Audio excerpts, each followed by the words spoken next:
যখন বন্ধ হয়ে যাবে গেট আমরা কাট করতেছি, কাট পাঠিয়ে দেওয়া হবে। কাজ যখন বন্ধ হয়ে যাবে তখন গেটগুলো আটকে দিয়ে কোথায় কী পরিমাণ ফোর্স ডেপ্লয় করবো, ফোর্সের সংখ্যাটাও নিরূপণ করবো, কোথায় কোথায় হবে আমরা একটা ব্রিফিংও দিয়ে দিয়েছি আমাদের অফিসারদের। ব্রিফিং বলতে স্থান দেখিয়ে দিয়েছি, আবার রাস্তা কোথায় বন্ধ থাকবে কোথায় খোলা থাকবে সেটাও আমরা দেখে গেছি। প্লাস চালুকলার সাথেও কথা বলে যাচ্ছি যে কোথায় কী হবে না হবে। এবং এখানে যে আমাদের ডেপ্লয়মেন্ট আছে, প্রি ডেপ্লয়মেন্ট, এই ডেপ্লয়মেন্টটা আমরা চেক করতে যাচ্ছি যে ঠিকমতো কাজ করে কিনা বা ডিউটি করে কিনা।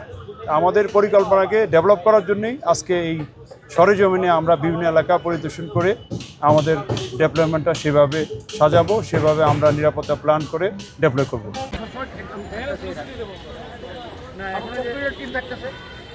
এখানে যে কোনো